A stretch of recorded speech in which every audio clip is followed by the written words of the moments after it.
Hello મિત્રો, તમારું પૂજા spiritual voice ચેનલમાં સ્વાગત છે। તમે ભગવાન કૃષ્ણની વાણી રાત્રે સૂતા પહેલા અને સવારે ઉઠ્યા પછી જરૂર સાંભળો, તમારી જિંદગી બદલાઈ જશે। ચાલો વિલંબ કર્યા વિના વાણીને સાંભળીએ। શ્રી કૃષ્ણ કહે છે, આળસુ વ્યક્તિ ક્યારેય સફળ નથી થઈ શકતો। જેને જીવનમાં આરામ કરવો ખૂબ ગમે છે, તેને મહેનત કરવી પસંદ નથી હોતી, તો એવી વ્યક્તિ ભલા કેવી રીતે સફળ થઈ શકે। તેથી જો તમે કોઈ કામ કરવા માંગો છો તો અત્યારથી જ આળસ છોડી દો। પોતાના કામને ક્યારેય કાલ પર ના છોડવું જોઈએ, કારણ કે જે વ્યક્તિ સમયનું મહત્વ નથી સમજતો અને તેને વ્યર્થ ગુમાવે છે, તો અંતમાં તેની પાસે કંઈ કરવા માટે સમય નથી બચતો। કોઈ પણ વ્યક્તિના પોતાના જીવનમાં સફળ ના થવાનું સૌથી મુખ્ય કારણ છે પોતાના પર ભરોસો ના હોવો। જીવનમાં તે જ વ્યક્તિ સફળ થાય છે જેને પોતાના પર ભરોસો હોય। જે વ્યક્તિને પોતાના પર ભરોસો નથી, તે ક્યારેય પણ સફળ ના થઈ શકે। એકવાર દાનવીર કર્ણે ભગવાન શ્રી કૃષ્ણને પોતાની વ્યથા સંભળાવી અને કહ્યું કે હે પ્રભુ, જ્યારે મારો જન્મ થયો ત્યારે મારી માએ મને ત્યજી દીધો, તેમાં મારો શું વાંક હતો? દ્રોણાચાર્યે મને શિક્ષા આપવાની ના પાડી દીધી, કારણ કે તેઓ મને ક્ષત્રિય નહોતા માનતા, તેમાં પણ મારો શું વાંક? અને દ્રૌપદીના સ્વયંવરમાં મને અપમાનિત કરવામાં આવ્યો કારણ કે હું રાજવંશનો ભાગ નહોતો। જવાબમાં શ્રી કૃષ્ણે કહ્યું, હે કર્ણ, ધ્યાનથી સાંભળ। જ્યારે મારો જન્મ થયો ત્યારે હું જેલમાં હતો અને મારો જન્મ થતાં જ મૃત્યુ મારી રાહ જોતી હતી। જે રાતે મારો જન્મ થયો તે રાત્રે મારે મારા માતા પિતાથી અલગ થવું પડ્યું, જ્યાં પહોંચીને મારે દરેક એ કામ કરવું પડ્યું જે એક ગરીબ પરિવારમાં કરવું પડે છે। ગાયોના પોદરા હાથથી ઉપાડતો હતો। જ્યારે હું ચાલી પણ નહોતો શકતો ત્યારે મારા પર જીવલેણ હુમલાઓ કરવામાં આવ્યા। મને મારવાની વારંવાર કોશિશ કરવામાં આવીને મારી પાસે બાળપણમાં ના તો શિક્ષા હતી કે ના તો મહેલ હતો, ના કોઈ ગુરુકુળ હતું, ના કોઈ વિશાળ સેના હતી। તેમ છતાં પણ મારા મામા મને તેમનો સૌથી મોટો શત્રુ માનતા હતા। મારું પણ જીવન અનેક પડકારોમાંથી પસાર થયું છે। એ વાત એટલી મહત્વપૂર્ણ નથી કે જીવનમાં કેટલી વાર અપમાનનો સામનો કરવો પડે છે, પણ એ મહત્વપૂર્ણ છે કે તમે તે અપમાનનો જવાબ કેવી રીતે આપી રહ્યા છો। તમારી પાસે જ્ઞાન છે જેનો તમે ઉપયોગ કરી શકો છો, અને આ બધા પડકારોને પાર કરીને તમે કેવી રીતે આગળ વધો છો, આ વાત સૌથી વધુ મહત્વપૂર્ણ છે। બધું પુસ્તકોમાંથી જ શીખવા નથી મળતું, અમુક મતલબી લોકો પાસેથી પણ ઘણું બધું શીખવા મળે છે। ભૂલ તેનાથી જ થાય છે જે મહેનતથી કામ કરે છે। નકામા લોકોની જિંદગી તો બીજાની બુરાઈ શોધવામાં જ ખતમ થઈ જાય છે। ઇજ્જત માણસની નથી હોતી, જરૂરિયાતની હોય છે। જરૂરિયાત ખતમ તો ઇજ્જત પણ ખતમ। બોલવાનું શીખો, નહીતર જિંદગીભર સાંભળવું પડશે। ઉડવામાં બુરાઈ નથી, તમે પણ એટલું જ ઉડો કે જ્યાંથી જમીન સ્પષ્ટ દેખાય। ફક્ત એ લોકો તમારી પરવાહ કરે છે જે તમને ત્યારે પણ સાંભળી શકે છે જ્યારે તમે ચૂપ હોવ।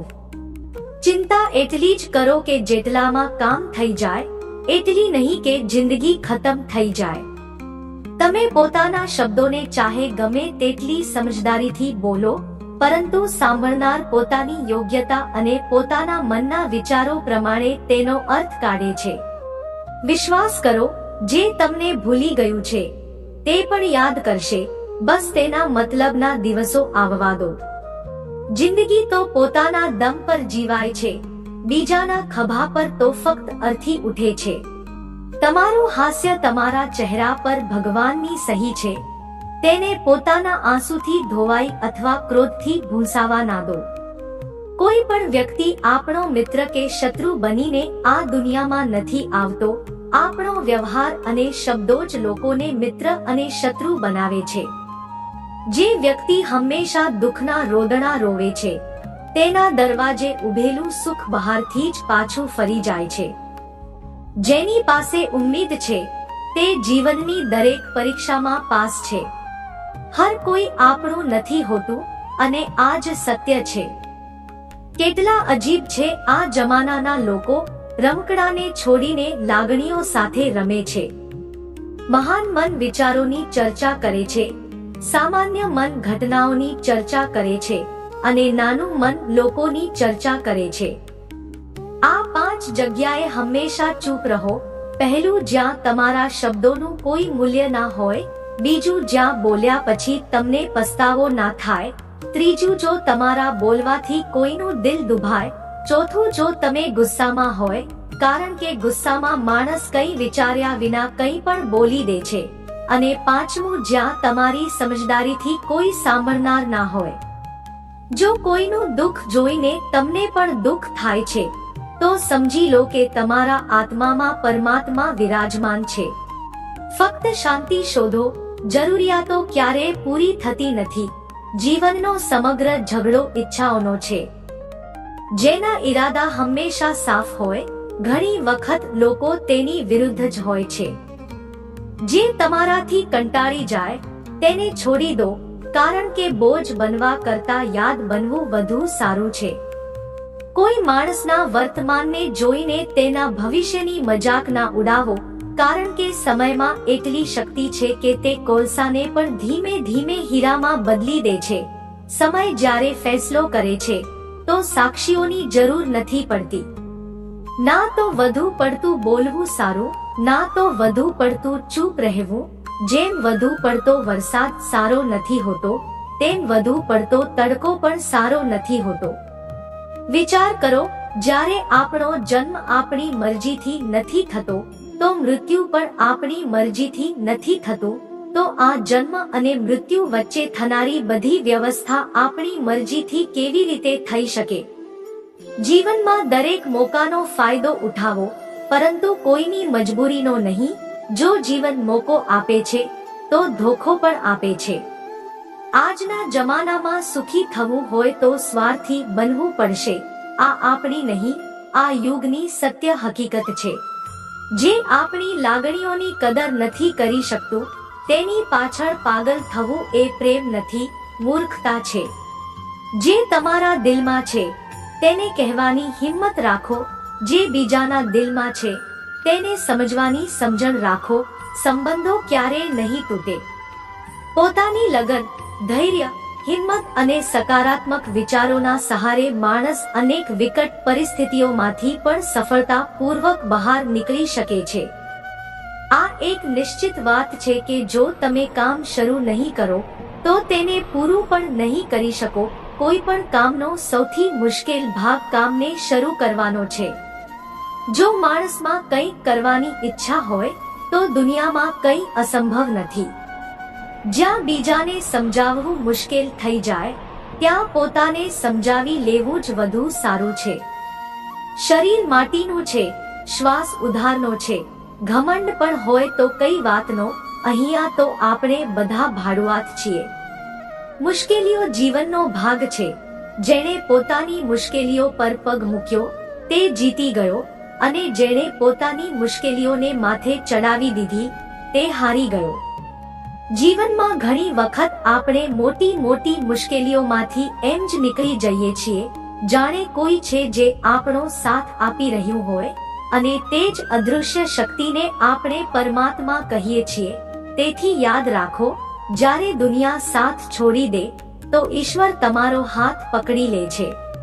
ક્રોધની સામે થોડું રોકાવાનું શીખો અને ભૂલની સામે થોડું નમવું શીખો. જે તમારા હાથમાં નથી તેનો મોહ કરશો તો જીવન નરક બની જશે. જીવનમાં એટલો સબક તો મળી ગયો. ચિંતામાં રહેશો તો પોતે સળગશો, બેફિકર રહેશો તો દુનિયા સળગશે. એકલતાનો એક અલગ જ આનંદ છે. તેમાં કોઈના છોડી જવાનો ડર નથી હોતો. તમે પોતાને કમજોર માની લીધા છે, નહીતર તમે જે કરી શકો છો તે બીજું કોઈ નથી કરી શકતું. નસીબ ફક્ત મહેનતથી બદલાય છે, બેસીને વિચારવાથી નહીં. જિંદગી ખૂબ ટૂંકી છે, તેથી કોઈ માણસનો પીછો કરવા કરતા ઘણું વધારે સારું છે કે તમે પોતાના સપનાને પૂરા કરો. સાચા રસ્તે ચાલવું થોડું મુશ્કેલ છે, પરંતુ તે રસ્તે તમને કોઈ પાડી નથી શકતું.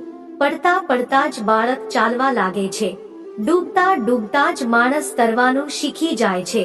ઈજાથી ડરીને ક્યારેય પાછળ ના હટો, કારણ કે ઈજા દ્વારા જ માણસ સંભળવા લાગે છે. અસફળતા પર લાખો ટોણા સાંભળવા મળશે, પરંતુ નિરાશ ના થતા, કારણ કે આ એ જ સમય છે જેમાં તમે ખરા લોકોને ઓળખી શકશો. માં પછી ફક્ત હિંમત જ મનુષ્યનો સાથ આપે છે, જે મનુષ્યને ક્યારેય હારવા નથી દેતી. કુદરતે આપણને બધાને હીરો જ બનાવ્યા છે. બસ શરત એ છે કે જે ઘસાશે તે જ ચમકશે. બધું પુસ્તકોમાંથી જ શીખવા નથી મળતું. અમુક મતલબી લોકો પાસેથી પણ ઘણું શીખવા મળે છે. ક્યારેય કોઈ જરૂરતમંદને પોતાના ઘરના ઉંમરે અપમાનિત ના કરતા, કારણ કે ઉપરવાળો વાટકો બદલવામાં મોડું નથી કરતો. આજે રસ્તો બનાવ્યો છે, કાલે મંજિલો પણ જરૂર મળશે. હિંમતથી ભરેલી આ કોશિશ એક દિવસ જરૂર રંગ લાવશે. આ સંસારમાં કંઈ પણ સ્થિર નથી, ના સમય, ના પ્રેમ, ના નફરત અને ના તો સંબંધ. કોઈ તમને ના સમજે તો ચિંતા ના કરો, કારણ કે સારા લોકો અને સારા પુસ્તકો દરેકને નથી સમજાતા. મિત્રતા એ કોઈ સ્વાર્થ નથી, બલકે એક વિશ્વાસ છે. જ્યાં સુખમાં હસી મજાકથી લઈને સંકટમાં સાથ આપવાની જવાબદારી હોય છે, અહીં ખોટા વાયદા નહીં, બલકે સાચી કોશિશો કરવામાં આવે છે. સાચી વાત બોલનાર અને સાચા રસ્તે ચાલનાર માણસ હંમેશા દુનિયાને કડવો લાગે છે. પ્રશંસા ચાહે ગમે તેટલી કરો, પરંતુ અપમાન ખૂબ સમજી વિચારીને કરવું જોઈએ. લગન નાનો એવો શબ્દ છે, પરંતુ જેને લાગી જાય છે તેનું જીવન બદલાઈ જાય છે. જ્યારે સંબંધો રડાવવા લાગે તો તેને નજરઅંદાજ કરવાનું શીખો. જિંદગી ખૂબ સરળ બની જશે. દુખે તે પહેલા દુખી થનાર વ્યક્તિ આવશ્યકતાથી વધુ દુઃખ ભોગવે છે. અસફળતા જીવનનો એક ભાગ છે. જો તમે ક્યારે અસફળ નહીં થાઓ તો તમે ક્યારે શીખશો નહીં, અને જ્યારે તમે શીખશો નહીં તો તમારામાં બદલાવ નહીં આવે, અને ના તમે ઘણી વસ્તુઓ શીખી શકશો. તેથી જીવનમાં અસફળતાઓ ખૂબ મહત્વપૂર્ણ છે.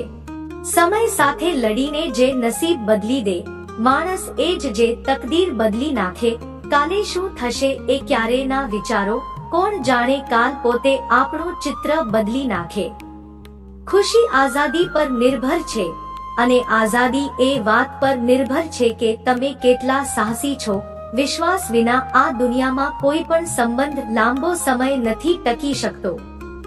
જો કોઈ ભૂલના કારણે કાલનો દિવસ દુઃખમય હોય તો તેને યાદ કરીને આજનો દિવસ વ્યર્થ ના કરો. જે લક્ષ્યમાં ખોવાઈ ગયો સમજો એ જ સફળ થઈ ગયો. શ્રી કૃષ્ણ કહે છે, માણસના બરબાદ થવાના 5 કારણો છે: ઊંઘ, ગુસ્સો, ડર, થાક અને કામ ટાળવાની આદત. સફળતા ખુશીની ચાવી નથી, ખુશી સફળતાની ચાવી છે. તમે જે કરી રહ્યા છો, જો તેને તમે પ્રેમ કરો છો તો તમે ચોક્કસ સફળ થશો. બીજાનું ભલું કરનાર માણસને હંમેશા કષ્ટનો સામનો કરવો પડે છે, કારણ કે હંમેશા ફળ આપનારા ઝાડને પથ્થરો જ મારવામાં આવે છે. સત્યથી કમાયેલું ધન દરેક રીતે સુખ આપે છે, પણ છળ કપટથી કમાયેલું ધન હંમેશા દુઃખ આપે છે. ચૂપ રહેવાથી મોટો કોઈ જવાબ નથી, અને માફ કરી દેવાથી મોટી કોઈ સજા નથી. જ્યારે મહેનત કરવાથી સપના પૂરા ના થાય તો રસ્તો બદલો, સિદ્ધાંત નહીં, કારણ કે ઝાડ પણ હંમેશા પાંદડા બદલે છે, મૂળ નહીં. કોઈની સંગતથી તમારા વિચારો જો શુદ્ધ થવા લાગે તો સમજી લો કે તે વ્યક્તિ કોઈ સાધારણ વ્યક્તિ નથી. તમારો મુશ્કેલ સમય જ તમને મજબૂત બનાવે છે. એક સમજદાર વ્યક્તિ તે જ છે જે બીજાને જોઈને તેની વિશેષતાઓને શીખે છે, તેની સાથે સરખામણી કે ઈર્ષ્યા નથી કરતો. આજના સમયનો એ જ ભગવાન છે, જેની પાસે પૈસા અને પદ છે. આજે સંબંધનું બીજું નામ પૈસા બની ગયું છે. ઘરમાં ગમે તેટલી ગંદકી કેમ ના હોય, જો તમારી પાસે પૈસા છે તો તમારી અજ્ઞાનતા, તમારા ખરાબ કર્મો, તમારો ખરાબ વ્યવહાર બધું માફ કરી દેવામાં આવશે. આ કળિયુગ છે. અહીં ખરાબ સાથે ખરાબ થાય કે ના થાય, પરંતુ સારા સાથે ખરાબ અવશ્ય થાય છે. જિંદગીમાં ક્યારેય પણ કોઈને એટલું મહત્વ ના આપો કે તે તમારા ચહેરા પરથી સ્મિત જ છીનવી લે. પોતાના જીવનની સમસ્યાઓ કોઈની સાથે શેર ના કરો, કારણ કે 80% લોકોને તેનાથી કોઈ ફરક નથી પડતો. બાકીના 20% લોકો ખુશ થશે કે તમારા જીવનમાં આ સમસ્યાઓ છે. શ્રી કૃષ્ણ કહે છે કે દેખાડો કરે છે અમુક લોકો પોતાનાપણાનો, પણ સમય આવે ત્યારે બધું સમજાઈ જાય છે. પોતાની સમસ્યાઓ દરેક સાથે શેર ના કરો. કોઈ મીઠું બોલે છે કે સહાનુભૂતિ બતાવે છે તો તેનો અર્થ એ નથી કે તે તમારો શુભ ચિંતક છે. કર્મોનું લખેલું હર હાલમાં ભોગવવું પડે છે. સારો માણસ મતલબી નથી હોતો, બસ તે દૂર થઈ જાય છે તે લોકોથી જેમને તેની કદર નથી હોતી. જે માણસ રડતા રડતા ગુસ્સામાં બધું બોલી દે છે તે સાચો હોય છે, કારણ કે ગુસ્સો અને રડવું માણસને સાચું બોલવા માટે મજબૂર કરી દે છે. કોઈથી વધુ અપેક્ષા ના રાખો, કારણ કે જેટલો વધારે લગાવ હોય છે તેટલો ઊંડો ઘા થાય છે. કાચ અને સંબંધ બંને નાજુક હોય છે, પરંતુ બંનેમાં ફરક બસ એટલો જ છે કે કાચ ભૂલથી તૂટી જાય છે અને સંબંધ ગેરસમજથી. દુઃખ વેચી શકાતું નથી અને સુખ ખરીદી નથી શકાતું. ક્યારેક ક્યારેક તે માણસ તમને રડાવી દે છે જેની ખુશી માટે તમે કંઈ પણ કરી શકો છો. ચહેરાના રંગ જોઈને મિત્ર ના બનાવો. તનનો કાળો ચાલશે, પરંતુ મનનો કાળો નહીં. જીવનની બધી રમત તો સમયના હાથમાં હોય છે. માણસ તો ફક્ત પોતાનું પાત્ર ભજવે છે. તેનાથી કોઈ ફરક નથી પડતો કે તમે કેટલા લોકો પર વિશ્વાસ કરો છો. તમને ખુદ પોતાના પર સૌથી વધુ વિશ્વાસ હોવો જોઈએ. લોકોની વાતોમાં આવીને કોઈ વ્યક્તિની ખોટી છબી પોતાના દિમાગમાં બનાવવી એ સૌથી મોટી બેવકૂફી છે. અમુક લોકોને ગમે તેટલા પોતાના બનાવવાની કોશિશ કરો, પરંતુ તેઓ સાબિત કરી દે છે કે તેઓ આપણા ક્યારે નહીં બની શકે. સમય રહેતા જ પોતાને બદલી લેવામાં જ ભલાઈ છે, કારણ કે જો સમય બદલ્યા તો ઘણી તકલીફ થશે. અમુક લોકો સ્વાર્થ માટે દરેક સંબંધ જોડે છે. પોતાનું કામ કઢાવીને સાચા લોકોનું દિલ તોડે છે. તેઓ સમજે છે કે તેમનાથી વધુ ચાલાક કોઈ નથી, પણ હકીકતમાં તેઓ પોતે પોતાની કિસ્મત બગાડે છે. જો તેમને જવું હોય તો જવા દો. શા માટે પકડીને રાખવા છે? સંબંધોમાં પ્રેમ સારો લાગે છે, ભીખ માંગવી નહીં. પત્નીને ઉડવા માટે પાંખોની નહીં, બલકે પોતાના પતિના સાથ અને પોતાનાપણાની જરૂર હોય છે. એક સમયની વાત છે. એક ગરીબ માણસ રાજાના મહેલમાં માળીનું કામ કરતો હતો. તેણે રાજમહેલના બાગમાં અનેક પ્રકારના ફળોના ઝાડ વાવ્યા હતા. જે ફળો પાકી જતા તે તોડીને રાજાની સમક્ષ રજૂ કરી દેતો. ઘણી વખત ખુશ થઈને રાજા તેને ઇનામ પણ આપતો. એક વખત બાગમાં કેરી, દ્રાક્ષ અને નાળિયેરના ફળો થયા. માળી ટોપલી લઈને બાગમાં પહોંચ્યો અને વિચારવા લાગ્યો કે આજે કયું ફળ મહારાજ માટે લઈ જવું. થોડી વાર વિચારીને તેણે દ્રાક્ષ તોડી લીધી અને ટોપલીમાં ભરીને રાજા પાસે પહોંચ્યો. એ દિવસોમાં રાજા થોડો ચિંતિત હતો. તેને ગુપ્તચર દ્વારા સમાચાર મળ્યા હતા કે પડોશી રાજ્યનો રાજા તેના પર આક્રમણની તૈયારી કરી રહ્યો છે. તે બસ એ અંગે ઊંડા વિચારમાં ડૂબેલો હતો. એટલામાં માળી તેની પાસે પહોંચ્યો અને ચૂપચાપ તેની સામે ટોપલી મૂકીને થોડે દૂર જઈને બેસી ગયો. રાજા વિચારતા વિચારતા ટોપલીમાંથી દ્રાક્ષ ઉઠાવીને ખાવા લાગ્યો. તે અડધી દ્રાક્ષ ખાતો અને અડધી ફેંકી દેતો. જે માળી પર પડતી, જેવી જ દ્રાક્ષ માળીને અથડાતી. તે કહેતો, ભગવાન તું ખૂબ દયાળુ છે. વિચારોમાં ડૂબેલા રાજાનું ધ્યાન નહોતું કે તે દ્રાક્ષ માળી પર ફેંકી રહ્યો છે. એક વાર ફરી તેણે દ્રાક્ષ માળી પર ફેંકી અને માળીએ ફરીથી કહ્યું, ભગવાન તું ખૂબ દયાળુ છે. આ વખતે રાજાનું ધ્યાન માળી તરફ ગયું. તેણે આશ્ચર્યથી તેની સામે જોયું અને પૂછ્યું, માળી હું તારા પર એથી દ્રાક્ષ ફેંકી રહ્યો છું અને તું કહી રહ્યો છે ભગવાન તો ખૂબ દયાળુ છે, આમાં ભગવાનની કેવી દયા. માળીએ જવાબ આપ્યો, મહારાજ આજે બાગમાં 3 પ્રકારના ફળો હતા, કેરી, દ્રાક્ષ અને નાળિયેર.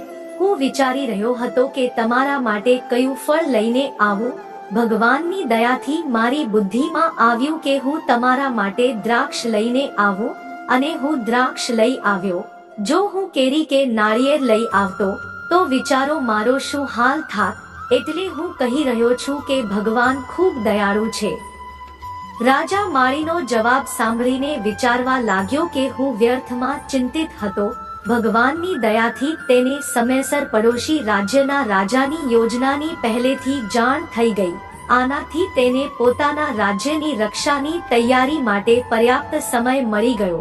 તેણે ભગવાનનો આભાર માન્યો અને રાજ્યની રક્ષાની તૈયારીમાં લાગી ગયો. જ્યારે યુદ્ધ થયું તો યુદ્ધમાં તેની વિજય થઈ અને તેણે પોતાનું રાજ્ય બચાવી લીધું. મિત્રો, આ વાર્તામાંથી આપણને એ જ શીખ મળે છે કે સમયનું ચક્ર આવું જ છે. ક્યારેક સારો સમય આવશે તો ક્યારેક ખરાબ. સારા સમયમાં ભગવાનનો આભાર માનવાનું ભૂલી જઈએ છીએ અને ખરાબ સમયમાં ફરિયાદ કરવા લાગીએ છીએ. જ્યારે આવશ્યકતા છે કે સારા સમય માટે આપણે ભગવાનનો આભાર માનીએ અને ખરાબ સમય માટે કૃતજ્ઞતા વ્યક્ત કરીએ કે આપણને દરેક પરિસ્થિતિનો સામનો કરવા માટે જ ભગવાન આ પરિસ્થિતિઓ ઊભી કરે છે. નાની નાની સમસ્યાઓનો સામનો કરીને જ આપણે મોટી મુશ્કેલીઓનો સામનો કરવા યોગ્ય બની જઈએ છીએ. તેથી જીવનમાં આવતી નાની નાની સમસ્યાઓથી ગભરાશો નહીં. સકારાત્મક રહીને સમસ્યાના ઉકેલ વિશે વિચારો, યોજના બનાવો અને તેના નિવારણમાં લાગી જાઓ. ખરાબ પરિસ્થિતિઓ તમારી દૃઢતાની કસોટી છે.